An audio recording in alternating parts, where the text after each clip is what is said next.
Γεια σας, καλώς ήρθατε στο κανάλι μου. Πάμε σήμερα να βάψουμε αυγά.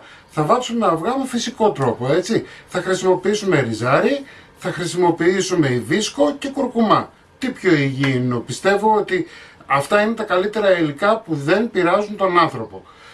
Μην ξεχνάτε να κάνετε κοινοποίηση στα βίντεο μου, να κάνετε γραφούλα στο κανάλι μου. Ό,τι θέλετε να έρθετε στις ομάδες μας, Μαγειρικές Απολαύσεις και Γιώργος Ζόλης Μαγειρικές Απολαύσεις. Γράψτε μου ένα σχόλιο από πού με βλέπετε ή αφήστε μου μια καρδούλα γιατί με βοηθάτε πάρα πολύ με αυτό. Και τώρα πάμε να σας δείξω πώς θα βάψουμε τα αυγά. Πάμε λοιπόν να βάψουμε αυγά με φυσικό τρόπο, έτσι. Πιστεύω ότι τα υλικά αυτά που θα χρησιμοποιήσω είναι τα πιο υγιεινά. Ας φύγουμε λίγο μακριά από κλωστές, από μαρκαδόρους και ας χρησιμοποιήσουμε φυσικά πράγματα. Λοιπόν, το πρώτο πράγμα που θέλω να κάνετε είναι αν μπορέσετε να βρείτε άσπρα αυγά. Το άσπρο αυγό αναδεικνύει το χρώμα. Τα αυγά τα βάφουμε την Μεγάλη Πέμπτη και το Μεγάλο Σάββατο το πρωί. Έτσι. Εγώ σήμερα σας δείχνω πώς θα φτιάξετε τα αυγά. Τη Μεγάλη Πέμπτη θα κάνω τα δικά μου. Λοιπόν, αυτό που έχουμε να κάνουμε είναι, έχω βάλει τα αυγά μου σε νερό να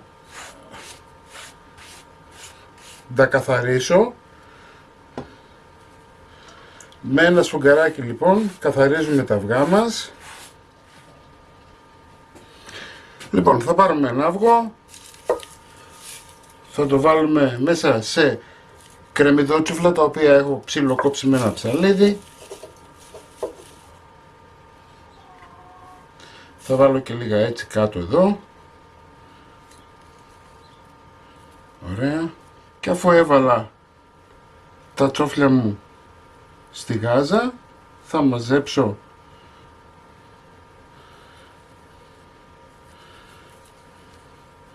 τη γάζα και όσο μπορώ θα την στρίψω, έτσι.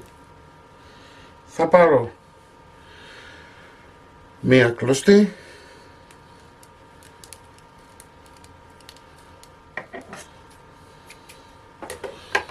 βλέπετε. Πάμε τώρα, αφού έχω φτιάξει μερικά με τα τσόφλια από τα κρεμμύδια και έχω αφήσει και μερικά σκέτα. Λοιπόν, εδώ έχω 40 γραμμάρια κουρκουμά. Θα βάλω νερό παγωμένο, θα ανακατέψω. Βλέπετε πως γίνεται. Θα βάλω νερό παγωμένο στα αυγά μου. Θα ρίξω τον κουρκουμά και θα ανάψω τη φωτιά μου.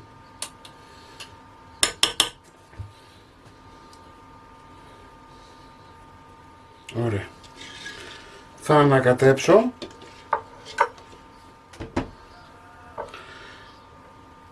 Θα βάλω 70 γραμμάρια ξύδι και 2 κουταλιές της σούπας αλάτι.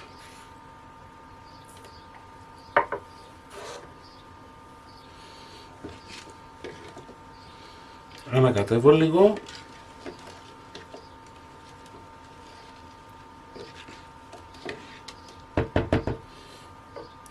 Και περιμένουμε να έρθει βρασμός. Μόλις έρθει ο βρασμός θα χαμηλώσετε τη φωτιά σας και θα βράσουμε για 14 λεπτά. Θα σας δείξω σε λιγάκι. Εάν θα δείτε ο βρασμός έχει ξεκινήσει, κάνουμε ένα μικρό ανακάτεμα.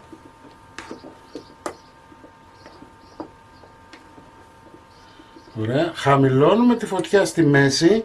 Αν έχετε στο 9 θα το βάλετε στο 5, αν έχετε στο 3 θα το βάλετε στο 2. Έτσι. Και το αφήνετε τώρα για 12 με 14 λεπτά. Τόσο θέλουμε ένα αυγό για να γίνει σφιχτό. Έτσι. Τα 14 λεπτά περάσανε. Σβήνουμε για λίγο τη φωτιά.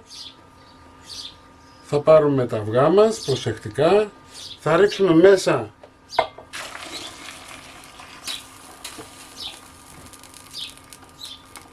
το ζουμάκι και θα τα αφήσουμε τουλάχιστον για άλλη μισή ωρίτσα. Πάω να καθαρίσω την κατσαρόλα για να συνεχίσουμε με τα επόμενα. Πάμε τώρα να βάψουμε αυγά με υβίσκο. Υβίσκο μπορείτε να βρείτε στο ίντερνετ, εάν χτυπήσετε, αν γράψετε υβίσκο θα σας βγάλει να αγοράσετε, έτσι, αλλά συνήθως πουλάνε και σε μπαχαροπολία. Λοιπόν, έχω βάλει τα αυγά μου μέσα. Παγωμένο νερό. Ο υβίσκος είναι 70 γραμμάρια.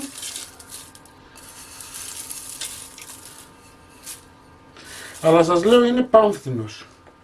Πολύ πιο φθηνός από το ριζάρι. Λοιπόν, θα βάλω 2 κουταλιές αλάτι. 70 γραμμάρια ξύδι. Θα ανακατέψω λιγάκι. Βλέπετε το νερό πως έχει γίνει, έχει αρχίσει ήδη και κοκκινίζει. Το αφήνουμε και αυτό 12 με 14 λεπτά από την ώρα που θα ξεκινήσει ο βρασμός. Λοιπόν, ο βρασμός έχει ξεκινήσει, χαμηλώνουμε πάλι όπως είπαμε και ανακατεύουμε. Έτσι, στον υβίσκο θέλουμε συχνό ανακάτεμα. Λοιπόν, περάσαμε 15 λεπτά, θα πάρουμε και τον υβίσκο, σουρωμένο όμως αυτή τη φορά,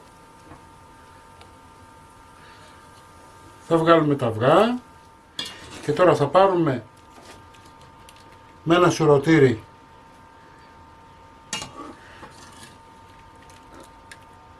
τον υβίσκο και θα τον βάλουμε πάνω στα αυγά. Θα τα σκεπάσετε τα αυγά και θα τα αφήσετε να κρυώσουν έτσι. Εντάξει.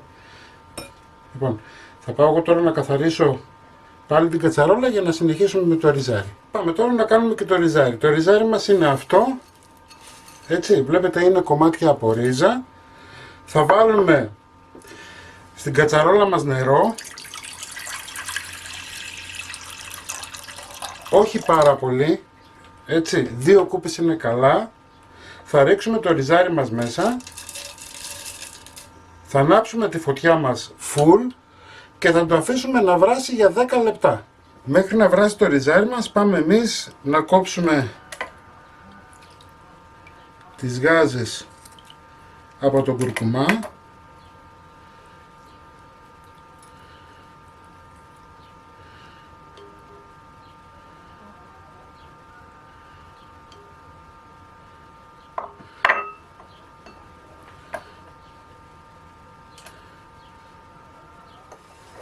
Θα τα ξεπλύνουμε λιγάκι με παγωμένο νερό. Λοιπόν, είναι έτοιμα, τα έχω βάλει σε μία σκάρα. Θέλω να μου τα αφήσετε να κρυώσουν καλά για να τα λείψουμε με λαδάκι. Πάμε τώρα να τελειώσουμε τα αυγά με το ριζάρι. 10 λεπτά μετά θα πάρουμε το ριζάρι και θα το βάλουμε σε ένα τούλι. Θα μαζέψουμε το τούλι. Θα το δέσουμε με κλωστή. Θα πάρουμε πάλι την κατσαρόλα, θα βάλουμε μέσα το τούλι και το ζουμάκι. Θα προσθέσουμε νερό γιατί θέλουμε να κρυώσει και να μην είναι βραστό. Θα βάλουμε τα αυγά μας μέσα. 70 γραμμάρια ριζάρι είναι για 25-30 αυγά. Έτσι, αν θέλετε πολύ έντονο χρώμα θα βάλετε παραπάνω. Λοιπόν, τα βάλα μέσα, πάμε στη φωτιά. Δεν θα βγάλετε το ριζάρι καθόλου από μέσα από την κατσαρόλα, εντάξει. Εδώ λοιπόν θα βάλουμε τώρα τα 70 γραμμάρια το ξύδι και 2 κουταλιές αλάτι. Το αλάτι και το ξύδι είναι για να μην σπάσουν τα αυγά, έτσι. Περιμένουμε να έρθει βρασμός, χαλινομυριώνουμε πάλι στη μέση και το αφήνουμε πάλι για 14 λεπτά. Μέχρι να βράσουν τα αυγά με το ριζάρι, πάμε εμείς τώρα να βγάλουμε τα αυγά που είχαμε κάνει με τον υβίσκο. Μην τα βλέπετε έτσι, όταν στεγνώσουν θα αλλάξουν. Αυτά δεν θα τα ξεπλύνετε καθόλου, θα τα αφήσετε ως έχει να στεγνώσουν και μετά θα τα περάσουμε από λαδάκι. Εντάξει. Ο κόκορας τα έχει πάρει στο κρανίο. Λοιπόν, τα αφήνουμε να κρυώσουν καλά για να τα περάσουμε με λαδάκι. Τα αυγά που έχουμε βάψει με το ριζάρι είναι έτοιμα. Θα πάρουμε το τούλι και κοιτάξτε το χρώμα. Κοιτάξτε. Είναι βασικό, δεν περνάει μέσα.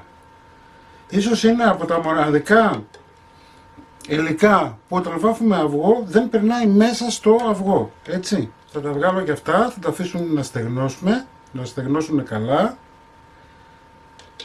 για να μπορέσουμε να τα γυαλίσουμε, να κρυώσουν κιόλας, για να μπορέσουμε να τα γυαλίσουμε. Αφού τα αφήσαμε και κρυώσανε καλά, πάμε τώρα να τα περάσουμε από λαδάκι, να γυαλίσουνε. Κοιτάξτε τι ωραίο που έγινε.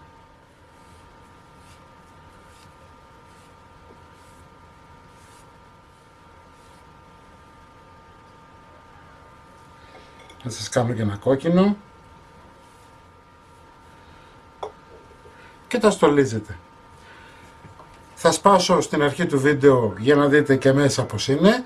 Μην ξεχνάτε να κάνετε κοινοποίησεις στα βίντεο μου, να κάνετε γραφούλα στο κανάλι μου, ό,τι θέλετε να έρθετε στις ομάδες μας, Μαγειρικές Απολαύσεις και Γιώργος Ζόλης Μαγειρικές Απολαύσεις, και θα τα ξαναπούμε σύντομα με ένα επόμενο βίντεο. Να είστε καλά.